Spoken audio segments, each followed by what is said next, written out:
One self exists. If we are bodies, then there is you, I, he, she, etc. But are we a body? Are you a body? If you are a body, you are here in this place. If you are not the body, but are of an existence innately transcendent of the body, then where are you? Who are you? If the self is defined as body, as a body, then there appears to be multiplicity, multiple selves, apparently one for each body.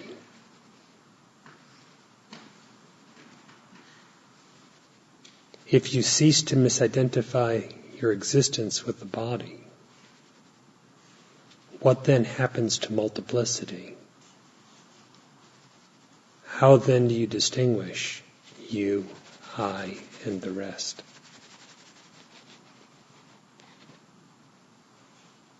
One self exists. Being bodiless, it is unborn and indestructible. Not defined in terms of things objective like the body, it is infinite and eternal, of the nature of being, consciousness, bliss, Satchidananda. Bodiless, it is changeless, without condition, phase, or state. This is your very existence. Cease to misidentify with the body, and the direct experience of this, the knowledge of this, is self-evident.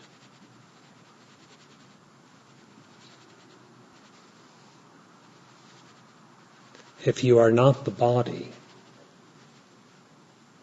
then all of the qualities, attributes, and activities that pertain to the body do not pertain to you.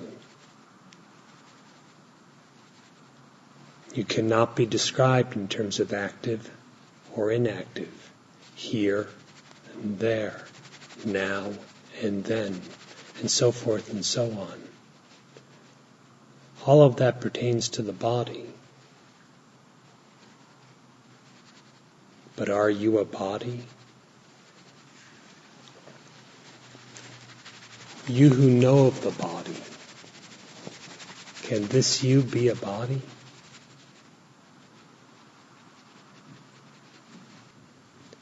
One self exists, the infinite, the eternal, of the nature of Brahman, the vast absolute. This is yourself, and there are not two selves. One's existence is invariably singular. Self-knowledge is that in which the undivided existence knows itself as it is, reposing in its own blissful being.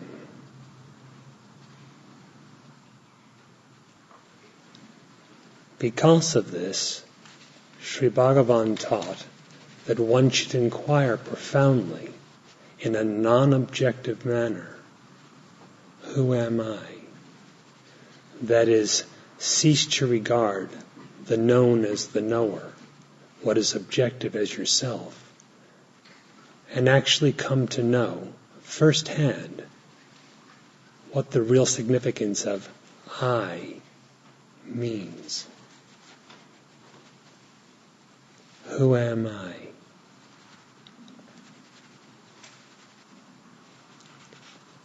hearing this instruction,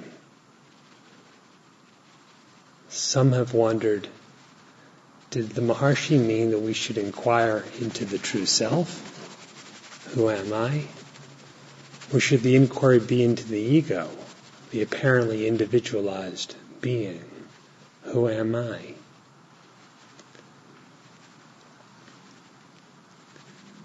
If the inquiry is into the self needs no inquiry.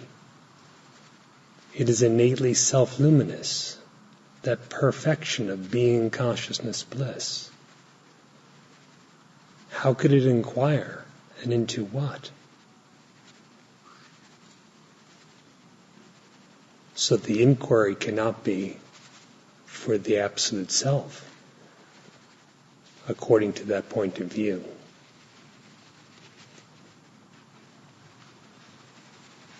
So then the inquiry must be for the ego, the individualized being. However, the individualized being is entirely illusory, entirely unreal. How could that which is unreal inquire? How could that which is unreal know? The inquiry is into yourself, regardless of whether it is conceived of as absolute or as individualized, for there is only one self. And by an inquiry to know yourself, the false assumption of being a limited individual, because it is unreal, vanishes. And what remains is your quintessential being, self-revealed.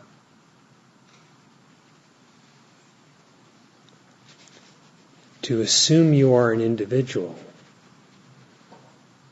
and then seek the demise of the ego is, the Maharshi says, like a thief being dressed up as a policeman and then being sent out to catch the thief, which is himself.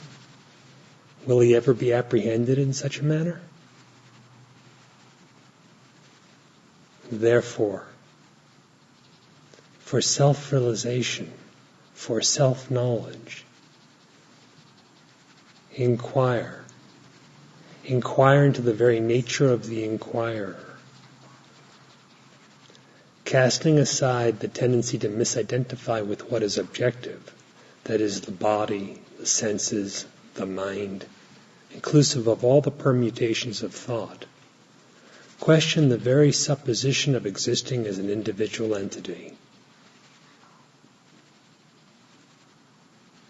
If you inquire in such a manner, the real existence shines forth for itself. Limitless, self-luminous. The only real self that there is. That is the self of all, and that doesn't even have a notion of all. That is yourself, and in truth there is no other yourself. If you thus inquire and conclusively realize what your true nature is, the perfection of bliss of being, which is unending, is unveiled.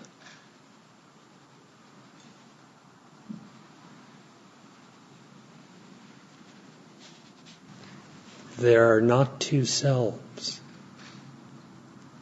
a higher self and a lower self, a true self and yourself. There is only one self. There are not two selves, that one could know or be ignorant of the other. There is only one self. Realize within yourself what is being hinted at.